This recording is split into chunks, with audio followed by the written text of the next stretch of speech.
Hello viewers, welcome to my blog. আজকে আমি চলে যাব কলকাতায় ভূতনাথ মন্দির, ঠিক তার পাশেই দুর্গেশ্বর শিব মন্দির এবং হাওড়ার শালকিয়ার নতুন শিব মন্দির। তবে ভিডিওটি শুরু করার আগে যারা আমার চ্যানেলে নতুন তারা অবশ্যই চ্যানেলটা সাবস্ক্রাইব করে দিও এবং পাশে থাকা বেল আইকনটা অতি অবশ্যই প্রেস করে দিও। তাহলে চলো বন্ধুরা স্টার্ট করা যাক। তো প্রথমেই বন্ধুরা আমি বেরিয়ে পড়েছি বাড়ি থেকে ট্রেন ধরে। তারপর হাওড়া স্টেশন থেকে কিছুটা পথ হেঁটে হাওড়া লঞ্চ ঘাটের দিকে গেলাম। এখানে দেখতেই পাচ্ছ প্রচণ্ড ভিড়। কিছুক্ষণ দাঁড়িয়ে থাকার পর আমাদের লঞ্চ অবশেষে চলে এলো।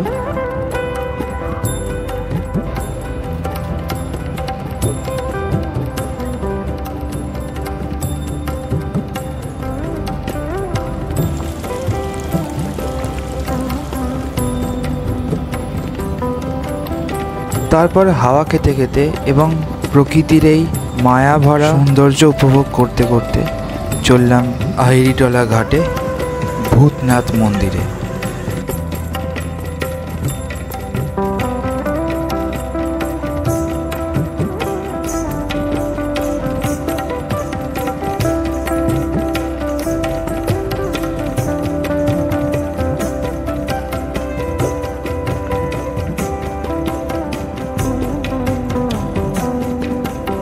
তারপর লঞ্চ থেকে নেমে আহিরিটলা ঘাটে কিছুটা পথ ডান দিকে হেঁটে একদম সোজা হাঁটা পথে প্রায় 10 মিনিটে পৌঁছে গেলাম ভূতনাথ মন্দিরের দিকে।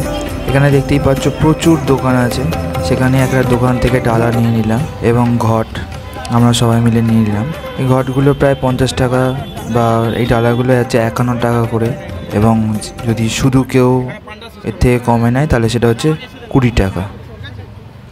বিভিন্ন দামের বিভিন্ন সময় বিভিন্ন দাম থাকে, সময় অনুযায়ী দাম পরিবর্তন হয়। তারপর আমরা মন্দিরের পথে রওনা হলাম। রওনা হতে হতে এই মন্দির সম্পর্কে যে তথ্য আমি সংগ্রহ করেছি সেটা তোমাদের কিছুটা সংক্ষেপে বলি। এই মন্দিরটি 1527 খ্রিস্টাব্দে রাজা আজবের সেনের শাসনকালে নির্মিত হয়েছিল। বাংলার বিখ্যাত এবং প্রাচীনতম মন্দিরগুলির মধ্যে অন্যতম হল নিমতলার ভূতনাথ মন্দির। সাক্ষাৎ মহাদেবের পুজো হয় এই মন্দিরে, তাই জন্য বহু মানুষ দূর দূরান্ত থেকে মনের ইচ্ছা পূরণের জন্য এই মন্দিরে ছুটে আসে। এবং শুধু তাই নয়, প্রতিদিন স্থানীয় শ্মশানঘাট থেকে পোড়া দেহের ছাই দিয়ে ভগবান শিবের আরাধনা করা হয় এবং এই রীতিটি চলে আসছে প্রায় 300 বছর ধরে। দেখতেই পাচ্ছ বন্ধুরা, বহু মানুষ এসছে বাবার মাথায় জল ঢালতে।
ঠিক এই মন্দিরের পাশেই একটি মন্দির ছিল, সাক্ষী হনুমান মন্দির, সেখানেও চলে গেলাম। দেখো ভগবান হনুমানজিকে কি সুন্দরভাবে সাজানো হচ্ছে এবং দারুণ লাগছে, বেশ খুবই ভালো লাগলো।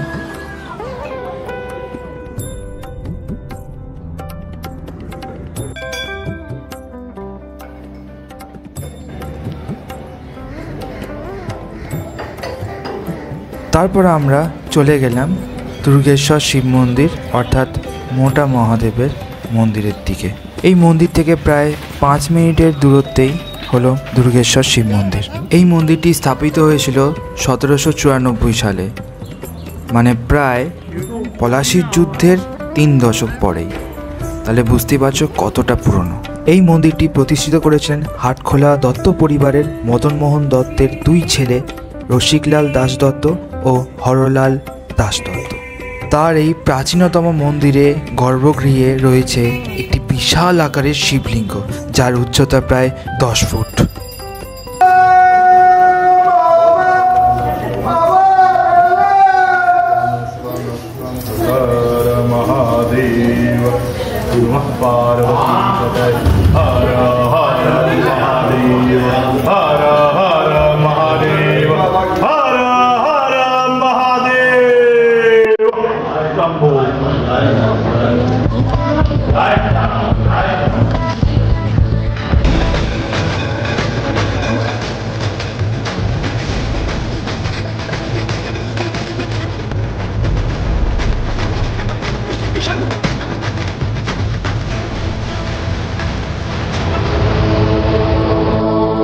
जय शिव भोला।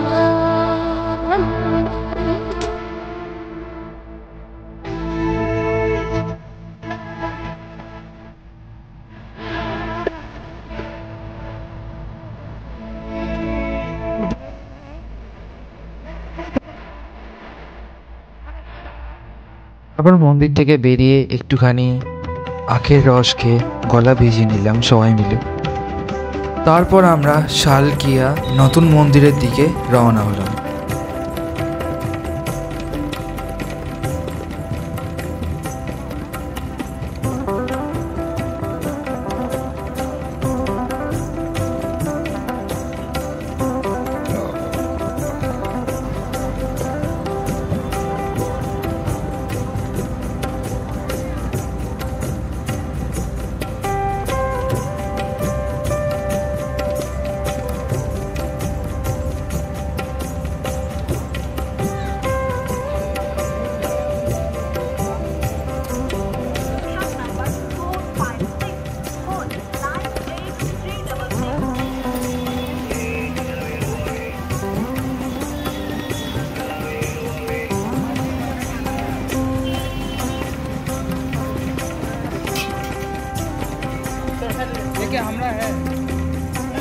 তারপর আমরা চলে এলাম শালকিয়ার নতুন মন্দিরে। দেখতেই পাচ্ছ বন্ধুরা, দুপাশে খুব সুন্দরভাবে বাগান করা আছে এবং মাঝখানে রাস্তা, এবং রাস্তার সরাসরি আছে শিবের মন্দির। এই মন্দিরটি 12ই ফেব্রুয়ারি 1953 সালে একদম মহাশিবরাত্রির দিনই ডক্টর বিধানচন্দ্র রায়ের এই মন্দিরটি উদ্বোধন করেছিলেন। মন্দিরটি সকাল 5টায় খোলা হয় এবং বেলা 12টায় বন্ধ হয়ে যায়, এবং বিকেল 4টের সময় এই মন্দিরটি আবার পুনরায় খোলা হয়।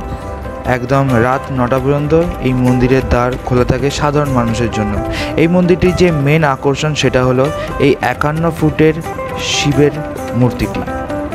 দেখতেই পাচ্ছ এই পঞ্চমুখের শিবের মূর্তিটি আছে, চারদিকে 4টে মুখ আছে এবং মাথার ওপরে একটি মুখ আছে।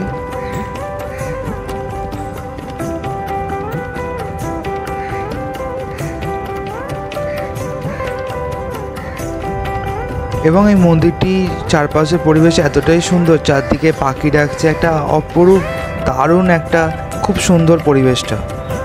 তবে তোমরা অবশ্যই এসো এবং দেখে যাও। এবং মন্দিরটির পাশে এরকম স্ট্রাকচার করে রাখা রয়েছে ভগবান শিব এবং পার্বতী এবং ঋষির স্ট্যাচু রাখা রয়েছে। এবং দ্বিতীয় যে আকর্ষণটা হলো এখানে 12টা জ্যোতির্লিঙ্গের মানে শিবের যে 12টা জ্যোতির্লিঙ্গ আছে প্রত্যেকটা এখানে উপস্থিত আছে।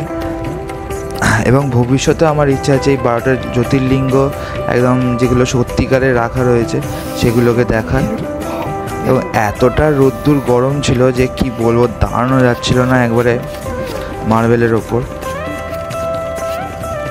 এবং কিছু কাজকর্ম মেনটেনেন্স চলছিল বলে তো পুরোটা ভালো করে দেখাতে পারলাম না এইবারে। পরের বার নেক্সট টাইম যখন যাব তখন অবশ্যই তোমাদের দেখানোর চেষ্টা করব প্রত্যেকটা। এবং এত রোদ্দুরের তাপ। তো বন্ধুরা আজকের জন্য এই পর্যন্ত বন্ধুরা, দেখা হবে তোমাদের সাথে নেক্সট ব্লগে। ভালো লাগলে অবশ্যই চ্যানেলটা সাবস্ক্রাইব করো এবং যদি কিছু এনকোয়ারি থাকে তাহলে অবশ্যই কমেন্ট করে জানিও। আজকের জন্য এই পর্যন্ত বন্ধুরা, দেখা হবে নেক্সট ব্লগে। Tata, bye bye.